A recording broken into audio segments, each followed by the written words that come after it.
Hello food lovers, स्वागत छ सबैजनालाई किचन पार्टनरमा। आज चाहिँ मैले घरमै खाजाको रूपमा होटलको भन्दा एकदम मिठो, छिटो अनि स्वादिलो चाउमिन बनाएँ।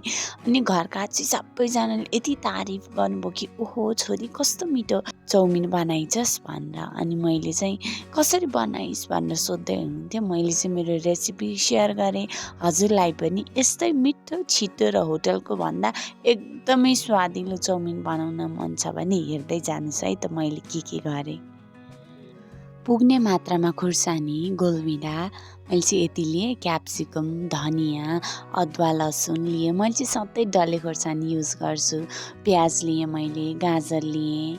आफूलाई चाहिने पुग्ने मात्रामा लिनु होला। मलाई चाहिँ गेडागुडी भन्दा मटरको साग स्वाद एकदमै मिठो लाग्छ, त्यही भएर मैले चाहिँ मटरको साग लिएँ, त्यसको साटो।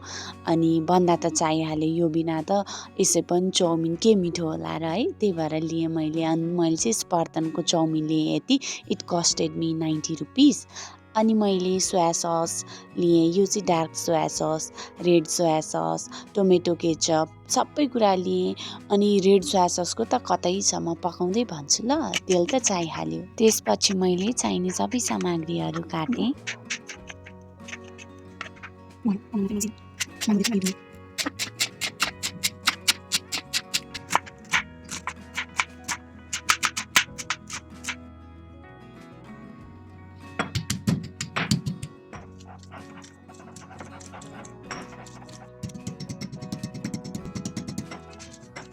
तरकारी काट्दै मैले चाहिँ पानीलाई तताइसकेको थिएँ। यो तातो भइसकेको थियो। मैले यसमा चाहिँ तेल र नुन राखेँ र चाउमिन पनि एड गरेँ। पानी उम्लेपछि तेल र नुनले चाहिँ चाउमिनलाई एकदम सफ्ट बनाउँछ, त्यही भएर मैले अगाडि नै राखेँ। र यसमा मैले थोरै बेसार एड गरेँ र 3-4 मिनटको लागि चाहिँ आई लेट इट कुक। धेरै पकाउनु पनि हुँदैन है, मैले चाहिँ ट्राई गरेर हेरेँ। अनि मैले चाहिँ यो रेडी भइसकेको रहेछ र पानी फालिदिएँ। त्यसमा थोरै तेल राखेर नटासियोस् भनेर चिसो हुनको लागि छोडिदिएँ।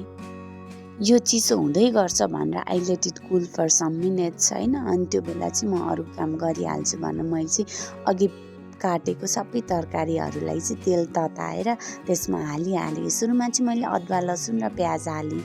यसलाई मजाले भुटेँ बेसार हालेर। हल्का हल्का रातो भइसकेपछि अरू चिजहरू एड गर्दै गएँ मैले चाहिँ पछि।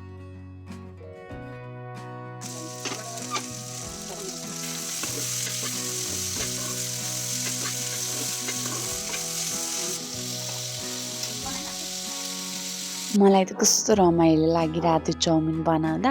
बहिनीले चाहिँ भिडियो खिच्ने, मैले चाहिँ पकाउने, अनि हामी चाहिँ के बोल्दै थियौँ। मैले चाहिँ यहाँनिर आफूलाई चाहिने मात्राअनुसार नुन, खोर्सानी सबै कुरा आफ्नो स्वादअनुसार राखेँ र चाउमिन सेलाइसकेको थियो, सो मैले यसमा त्यो पनि add गरिदिइहालेँ।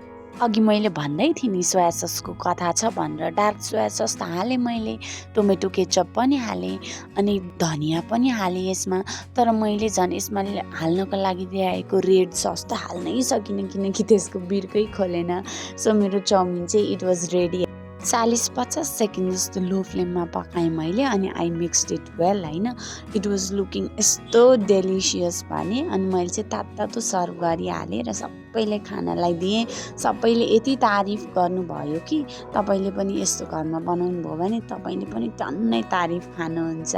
So happy eating everyone.